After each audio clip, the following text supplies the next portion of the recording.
Olá! No vídeo de hoje eu vou falar um pouquinho sobre a próstata. Vou falar as diferenças entre o câncer de próstata e a próstata aumentada e as principais técnicas que a gente tem hoje para tratar o aumento da próstata. Vamos lá? Olá, meu nome é Denis. Sou médico radiologista intervencionista. Trabalho há 15 anos nessa especialidade. Tenho 3 títulos de especialista, doutorado e atualmente sou professor da Unifesp. Vou mostrar para vocês hoje como essa especialidade usa a tecnologia dos métodos de imagem para fazer tratamentos menos invasivos, diminuindo o tempo de internação, riscos e custos e permitindo que o paciente retorne mais rapidamente às suas atividades. Venha comigo! Bom, então hoje a gente vai falar um pouco sobre a próstata. Vamos desvendar alguns mistérios, alguns mitos e verdades aqui sobre a próstata. Vamos lá. Primeiro, para que serve a próstata e onde que está a próstata? Aqui eu tenho 2 imagens aqui, de atlas médico. Para que serve a próstata? Então a próstata, ela basicamente, ela junta, ela pega os espermatozoides que sobem aqui do testículo, ela armazena esses espermatozoides aqui nas vesículas seminais. E a próstata é responsável pela ejaculação. Então, ela vai juntar o líquido que está aqui, que são os espermatozoides, e ela também produz um líquido que vai ser o que vai alimentar os espermatozoides na jornada dele, vamos dizer assim, durante o útero, para ele se alimentar até eventualmente fecundar um óvulo. Bom, para isso funcionar, a próstata, a uretra, ela passa pelo meio aqui da próstata. Então, quando a gente vai urinar, todos os dias, a uretra, ela tem um pedaço aqui que passa pelo meio da próstata, que chama uretra prostática, e a urina passa aqui e sai pelo pênis. Quando a gente vai ejacular, ela junta, esse líquido que já tem na própria glândula que ela produz, junto com esse líquido das vesículas seminais, ela contrai no momento da ejaculação, então ela acaba fechando essa parte aqui de cima, abre, ela contrai e joga o ejaculado ali para frente. A próstata, então a primeira coisa que a gente tem que diferenciar bem ela tem 2 porções básicas, vamos dizer assim. Essa é uma imagem de ressonância, é a próstata fatiada ao meio, tá? Como se fosse uma fatia dela cortada. Então ela tem uma parte central, uma parte aqui do meio, que a gente chama de zona de transição ou glândula interna, e a uretra está passando bem aqui, bem no meio da próstata. E ela tem uma parte externa, que é essa parte aqui, que chama zona periférica. Tá? A primeira confusão, a primeira dúvida que vários pacientes têm, me apresentam, as pessoas a gente acaba vendo que tem essa dúvida, é sobre o câncer de próstata versus o aumento da próstata. Então, o que a gente sabe é que o câncer de próstata, ele cresce, na maioria das vezes, na periferia, nessa parte de fora. E ele, normalmente, não tem nada a ver com a obstrução do fluxo urinário. Então, essa ressonância está mostrando exatamente isso aqui, um câncer de próstata, e onde ele cresce bem de maneira típica, que é aqui, nessa que a gente chama zona periférica, ou seja, na casquinha de fora da próstata. Isso é uma dúvida que muitos pacientes têm, sobre o tamanho da próstata e o câncer de próstata. Não tem nenhuma relação entre o tamanho e o câncer. Pode ter próstata pequena e ter o câncer. O paciente pode ter a próstata grande, que é a hiperplasia prostática benigna, e ter a próstata grande e desenvolver um câncer na próstata grande. Mas, ou seja, tanto o câncer e o aumento da próstata, eles não têm relação. Então, o câncer segue um caminho, a hiperplasia, ou seja, a próstata grande, segue outro tipo de condição. E como a primeira coisa que a gente tem que falar é como que é feito hoje, quais são as bases que os médicos, os urologistas usam para diagnosticar o câncer de próstata. É o toque retal, que é importante, a dosagem do PSA. Hoje em dia, eu não vou falar nesse vídeo, não vou entrar em detalhes, mas também se utiliza bastante a ressonância magnética, a ressonância multiparamétrica, que é uma ressonância específica, direcionada para detectar alterações sutis da próstata. E, eventualmente, em casos de dúvida ou que faz ajuda, né, ou que confirma o diagnóstico, na verdade, é a biópsia da próstata. Hoje, nesse vídeo aqui, a gente não vai falar do câncer de próstata, tá? Eu vou falar sobre a hiperplasia prostática benigna. O que é a hiperplasia prostática benigna? Então, vamos lá, estou falando de um paciente, né, uma pessoa cuja a hipótese de câncer já está afastada, tá? O que é a hiperplasia? Algumas pessoas, elas têm uma predisposição genética ou por hábitos de vida que levam a um aumento do volume da próstata. Então, aqui nessa imagem aqui da direita, a gente vê uma próstata normal e aqui na da esquerda, exatamente isso. A próstata ela vai aumentando com o passar dos anos, né? Então, a próstata normal ela tem de 20 até 30 gramas, dependendo do livro que a gente usa. Até 30 gramas é uma próstata ok, um tamanho normal. E aí ela vai crescendo. No que a próstata vai crescendo, ela acaba comprimindo, eventualmente, a uretra que passa aqui no meio dela e vai levando à dificuldade de urinar. Uma coisa que é importante a gente falar aqui também, que é uma dúvida que vários pacientes apresentam. Não existe uma correlação linear entre o tamanho da próstata e os sintomas. Então, por que eu digo isso, né? Muitos pacientes chegam, às vezes, uma próstata de 50, 55, que nem é uma próstata tão grande assim, e com muito sintoma obstrutivo. E, às vezes, tem pacientes que vêm, fazem um ultrassom, fazem um exame, estão com a próstata de 100, 120, 150, uma próstata relativamente grande, e não tem sintoma. Então, não existe essa correlação. Depende disso do jeito que a uretra está passando, de fatores anatômicos. Então, não dá para correlacionar a quanto maior, necessariamente mais sintomáticos. Tem muitas pessoas, muitos pacientes que têm a próstata grande e acabam não tendo nenhum sintoma. Bom, como que a gente quantifica esse sintoma, né? Então, uma coisa que eu utilizo, né? Isso é um questionário internacional já estabelecido, que é um questionário de sintomas de obstrução urinária. Então, isso é importante a gente ver, por quê? Para não ficar uma coisa subjetiva, né? Então, esse questionário ele tenta dar um valor, tenta fazer uma coisa mais objetiva com relação ao sintoma. Então, as perguntas, geralmente, elas devem ser feitas com relação ao mais ou menos ao último mês. Então, olha aqui, ó. Vamos aqui. As 7 perguntas têm esse tipo de resposta. Nenhuma vez, menos de uma em cada 5, menos da metade, metade, mais da metade ou quase sempre. Então a gente pergunta para o paciente ou aplica o questionário, né? Quantas vezes em média teve a sensação de não esvaziar completamente a bexiga depois de terminar de urinar? Então aquele paciente, aquela pessoa que acaba de urinar e fala, puxa vida, não consegui esvaziar a bexiga. E aí se isso acontece, ó, menos de uma em cada 5, menos da metade, metade... E aí a gente vai assinalando esses pontos, né? Então, olha a outra pergunta. Quantas vezes, em média, tem que urinar de novo, menos do que 2 horas depois de terminar de urinar? Então, é aquele paciente que ele acaba de urinar e menos de 2 horas ele já está tendo que ir no banheiro de novo. Por quê? Porque a bexiga acabou esvaziando completamente. Outra pergunta, né? Quer dizer, parar e recomeçar várias vezes enquanto urina. Então, aquele paciente que ele vai, sai um pouquinho, sai mais um pouquinho, ele não consegue ter uma micção contínua. Outro sintoma que pode ter, né, da obstrução urinária é um sintoma mais irritativo, é difícil conter a vontade de urinar. Então, é aquela pessoa aquele paciente que ele tem que correr para o banheiro a hora que ele está apertado, né? A hora que ele sente vontade, ele não consegue segurar um pouco, ele já tem que correr para o banheiro. A gente pergunta também, a outra pergunta, anotou se o jato urinário está fraco, então se isso acontece sempre, acontece quase sempre, menos da metade. Bom, aí vai seguindo os pontos de cada paciente. Quantas vezes em média tem que fazer força para começar a urinar? Então muitos pacientes apresentam esse sintoma também, quer dizer, fazer força para iniciar a micção, ele tem que ficar ali fazendo força no vaso.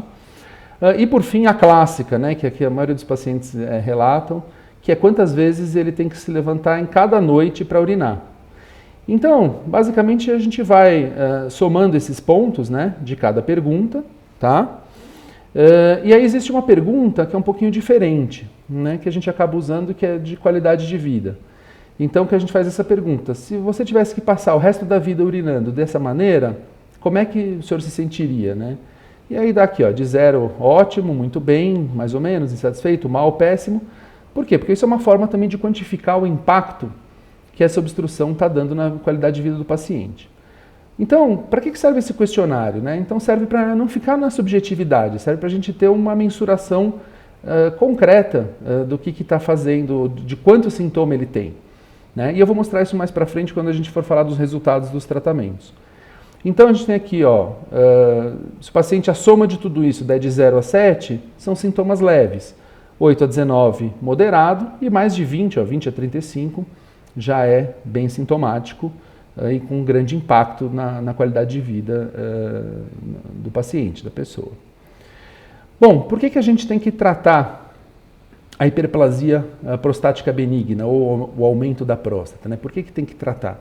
Bom, a primeira coisa é por questão da qualidade de vida, né? Imagina um paciente que não consegue dormir porque acorda para urinar, não consegue urinar, tem que sair correndo para urinar.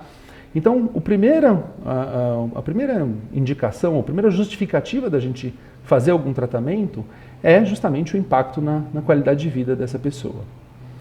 Mas tem outros problemas também de deixar aquilo obstruído, né? Deixar a uretra obstruída.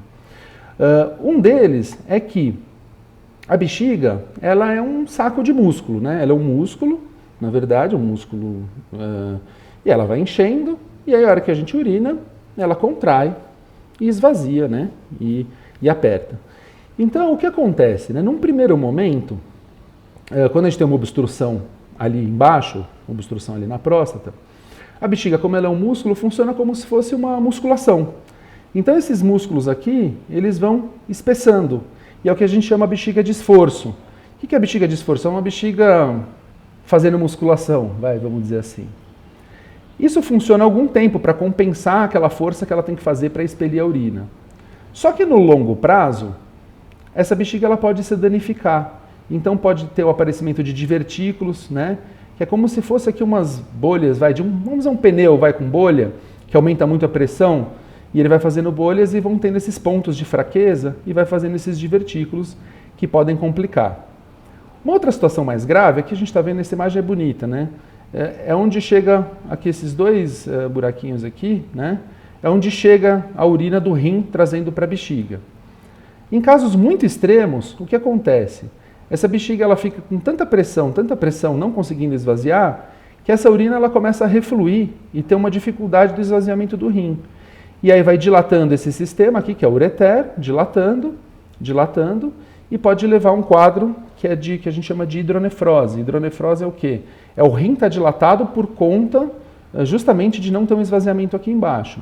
E em último caso, vamos dizer assim, num caso muito grave, um caso muito avançado, começar a ter exatamente uma perda da função renal, uma insuficiência renal por conta disso. Então, esses são os motivos principais pelos quais a gente tem que tratar a hiperplasia prostática benigna. Bom, eu vou falar de uma maneira geral quais são os tratamentos, né? O primeiro tratamento é o medicamentoso, é o remédio, tá?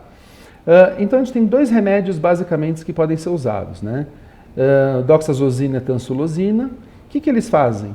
Aqui nessa base da bexiga, aqui, né? Então aqui está desenhada a bexiga, a próstata aqui embaixo. A gente tem uma parte aqui que tem um músculo que é um pouquinho diferente, que é o trígono vesical, que é na base aqui da bexiga.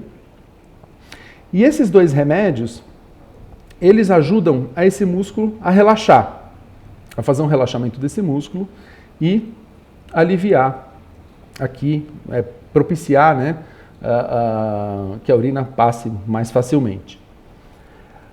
O outro remédio que a gente pode usar são o nome, né, do sal é finasterida ou dutasterida, são os principais.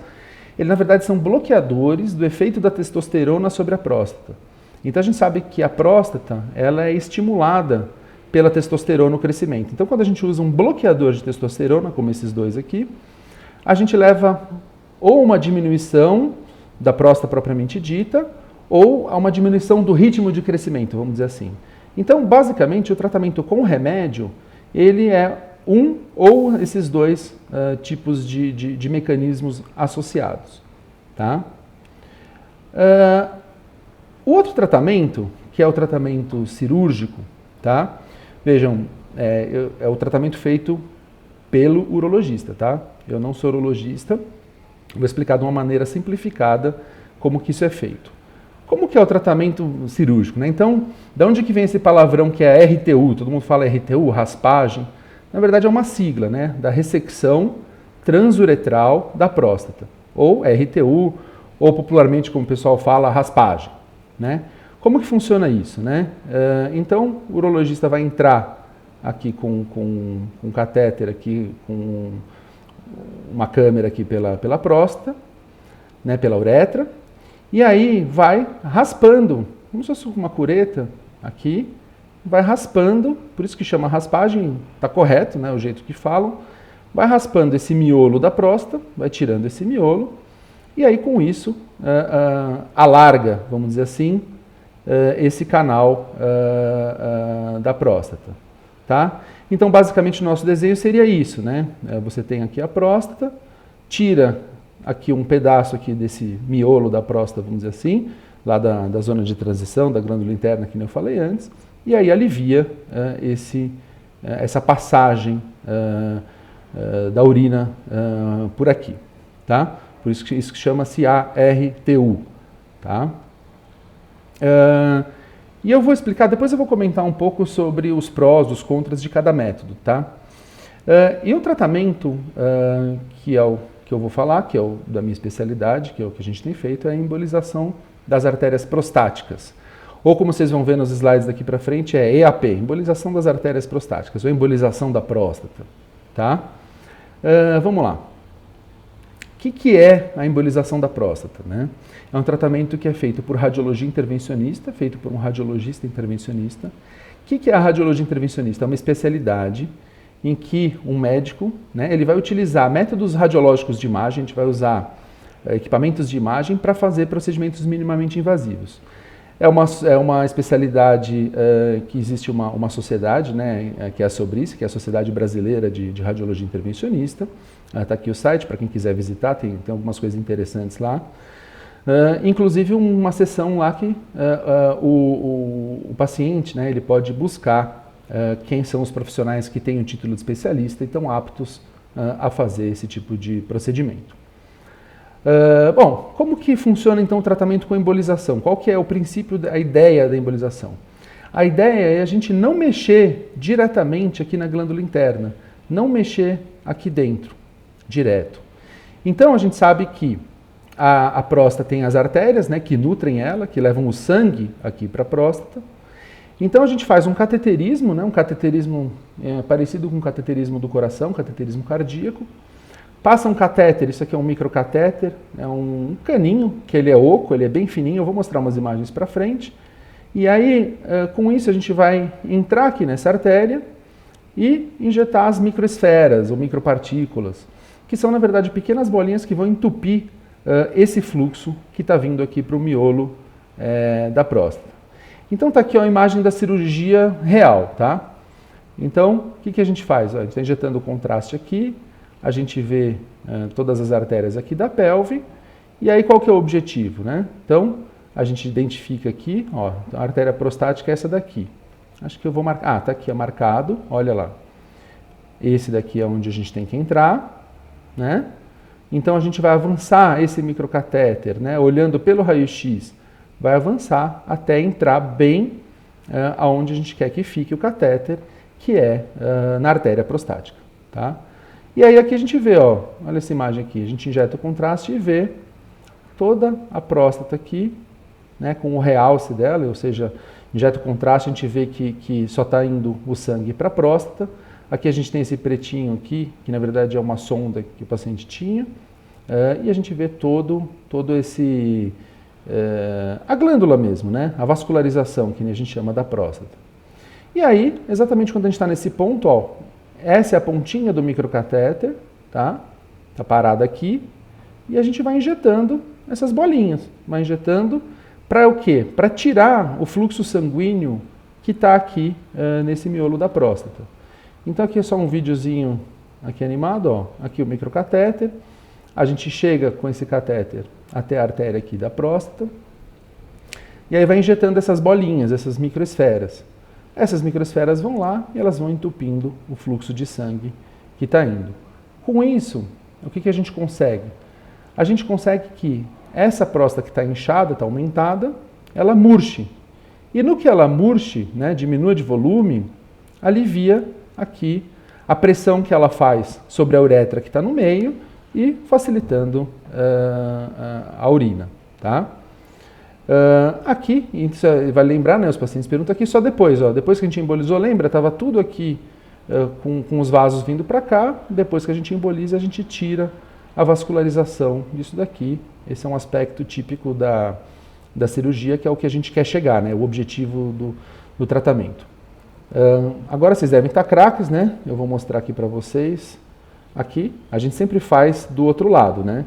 Então, o objetivo sempre inicial do procedimento é a gente fazer tanto da esquerda, que está aqui, quanto da direita do paciente. O objetivo é sempre embolizar os dois lados. Não precisa entrar duas vezes no paciente, né? Pelo mesmo orifício que a gente entra na artéria femoral do paciente, a gente consegue ir para o lado esquerdo, volta o catéter e vai para o lado direito. Um recurso que a gente tem hoje nos equipamentos mais modernos, né, é conseguir fazer uma tomografia em tempo real, como esse caso aqui que a gente fez, tanto para ter a certeza absoluta que a gente está embolizando absolutamente só o que é necessário, quando a gente vê aqui a próstata toda branquinha, ó, tá?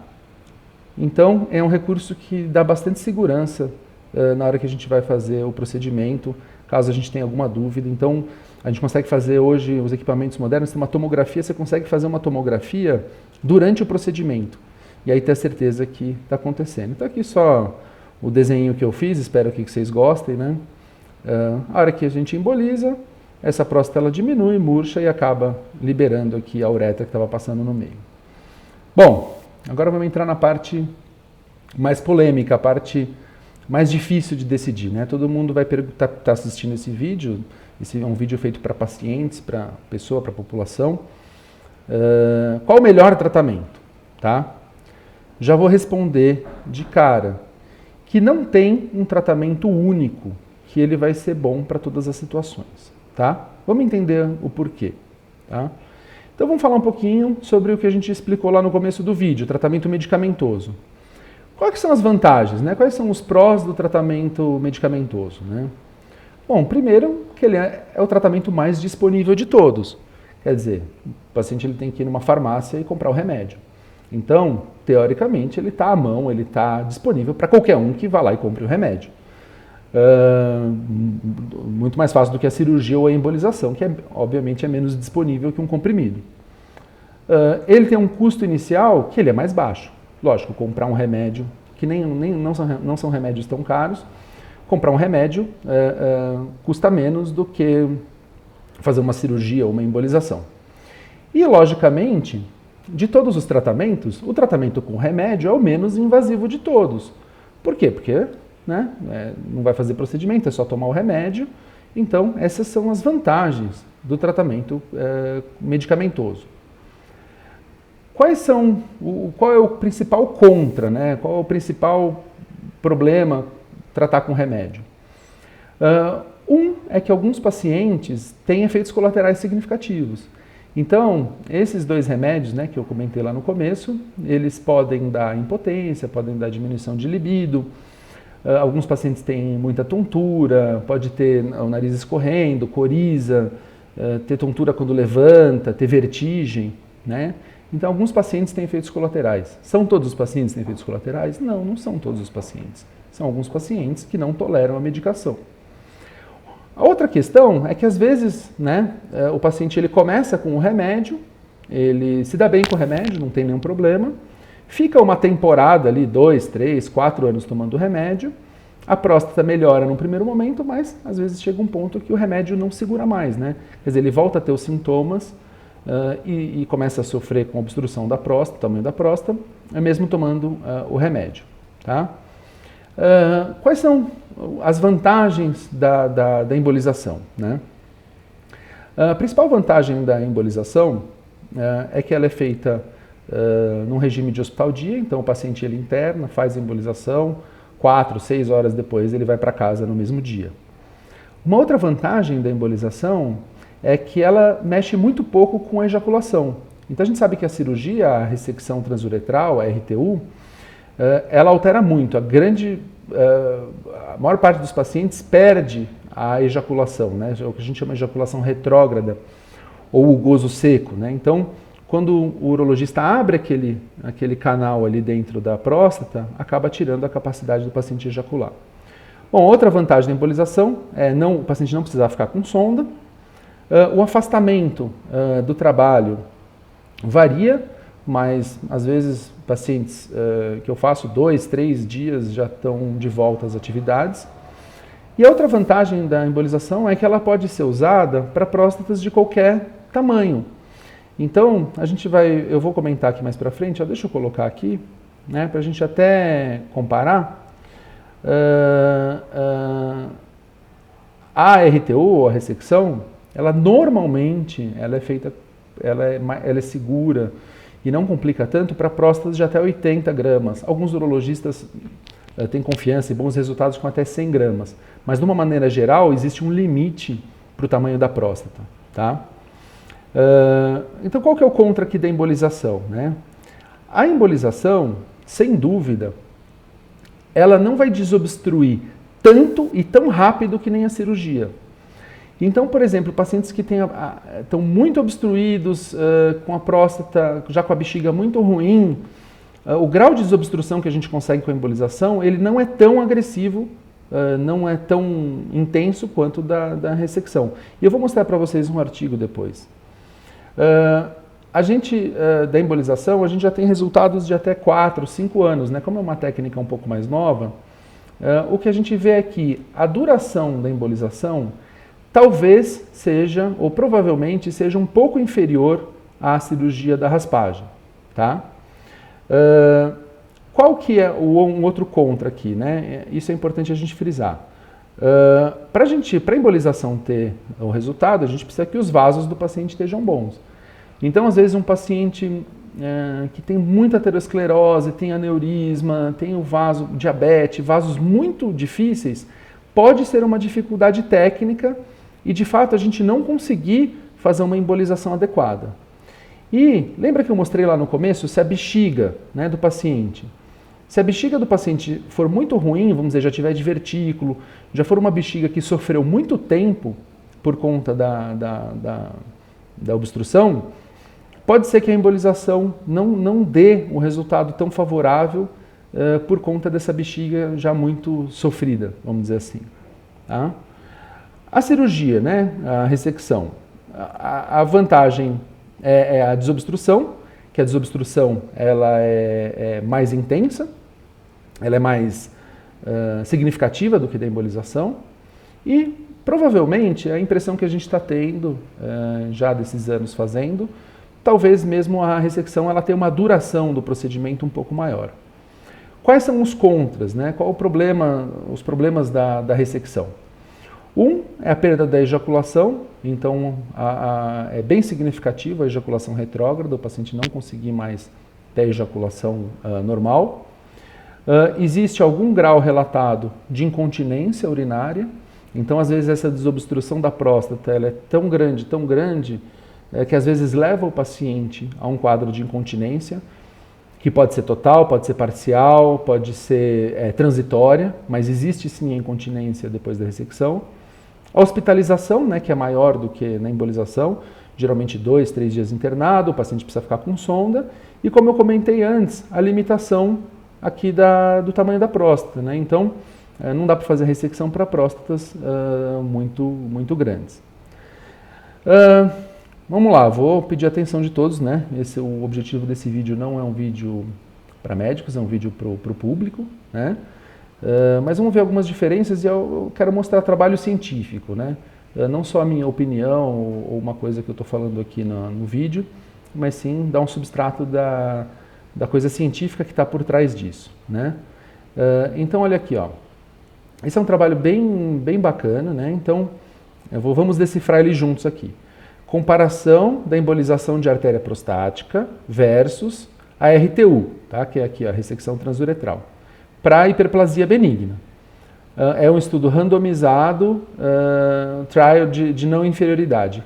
O que quer dizer um estudo randomizado? Quer dizer que ele escolhe os pacientes, né, que vão participar do estudo, e aí para não ter nenhum viés, né, para não ter nenhum vício o estudo, você sorteia. Então você sorteia, você vai para RTU, você vai para embolização, você vai para RTU, você vai para embolização.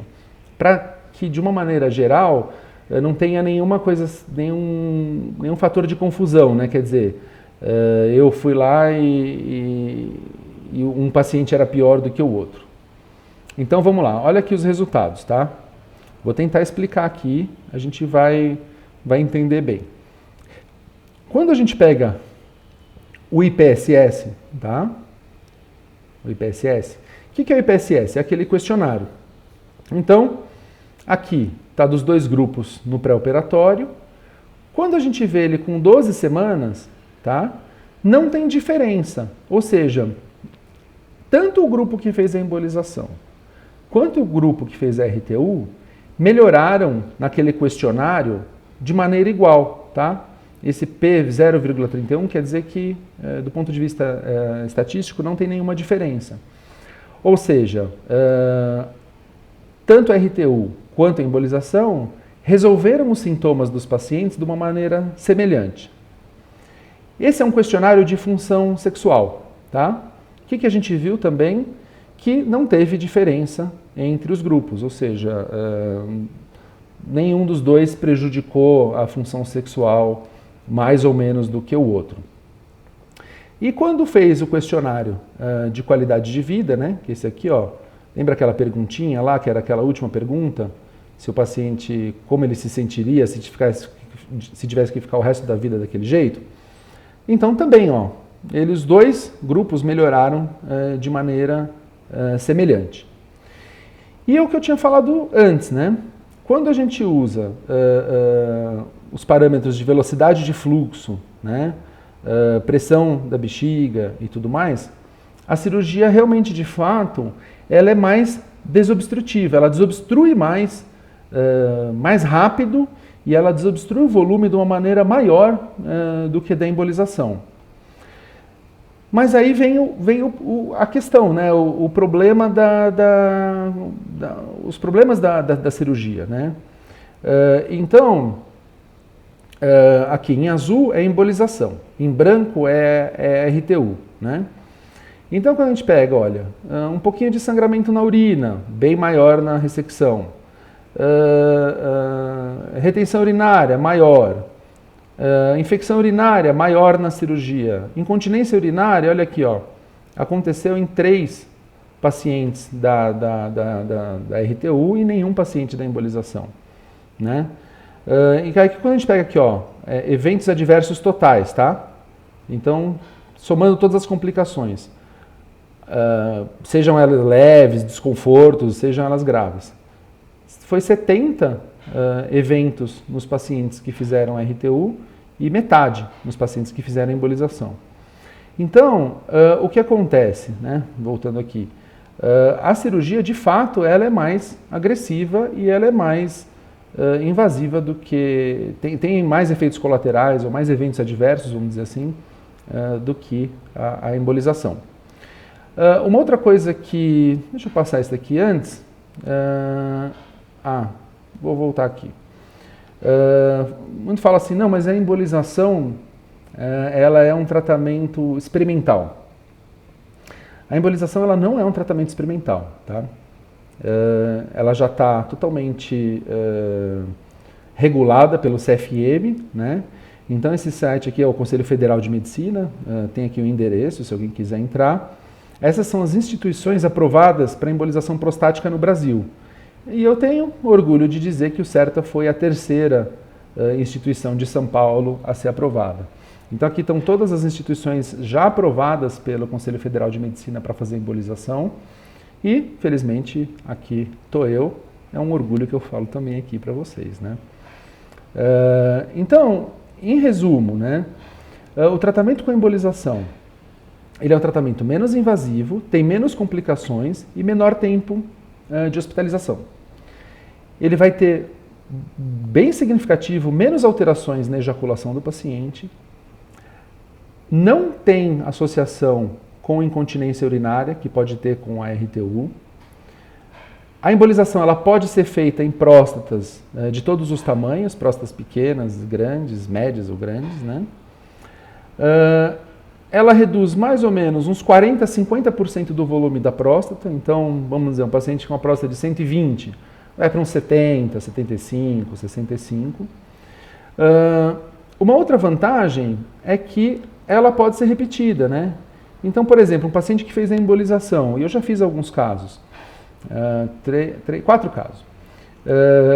Quer dizer, o paciente faz a embolização, fica bem ali 3, 4, 5 anos, e começa a ter uma recidiva do sintoma, pode ser feita de novo a embolização, tá?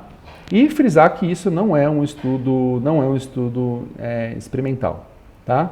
Então, de uma maneira geral, colocando aqui aqueles prós e contras, a embolização ela acaba entrando aqui entre o tratamento com remédio e o tratamento cirúrgico. Então, se a gente for aqui do menos invasivo para o mais invasivo, é o espaço que a gente vê hoje para embolização, né? Ela realmente talvez não tenha uma duração tão grande quanto da RTU, tá?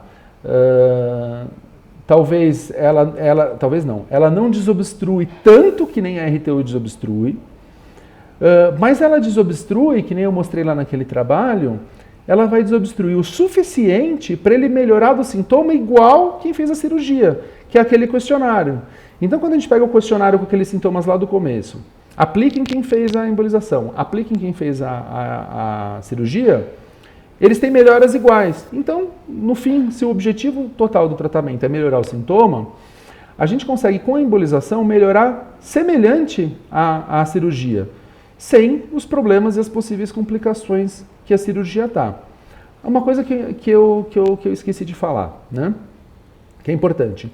Qual desses tratamentos, eu costumo sempre falar para os pacientes, qual desses tratamentos ele é para sempre? Tá? Nenhum desses tratamentos é para sempre. Tá?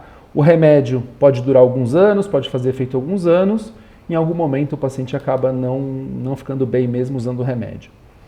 A embolização também, ela não vai durar para sempre. Tá? A gente emboliza, a próstata murcha, que nem eu mostrei, e às vezes com o passar dos anos aquela próstata vai crescendo de novo e vai obstruindo. A RTU também não é para sempre, né? Então pode se raspar aquilo lá, tirar aquele miolo da próstata, vamos dizer assim. O que sobra dos lados, né? Lentamente, muitas vezes acontece, ano após ano aquilo vai crescendo e acaba de novo fechando. Então hoje a embolização ela está como um tratamento menos invasivo que a cirurgia, com essas características que eu mostrei para vocês. Bom, queria agradecer, é isso, e ficar aqui à disposição de todos para dúvidas, para comentários, e em breve eu também vou fazer alguns outros vídeos explicando alguns aspectos disso. Tá bom? Obrigado.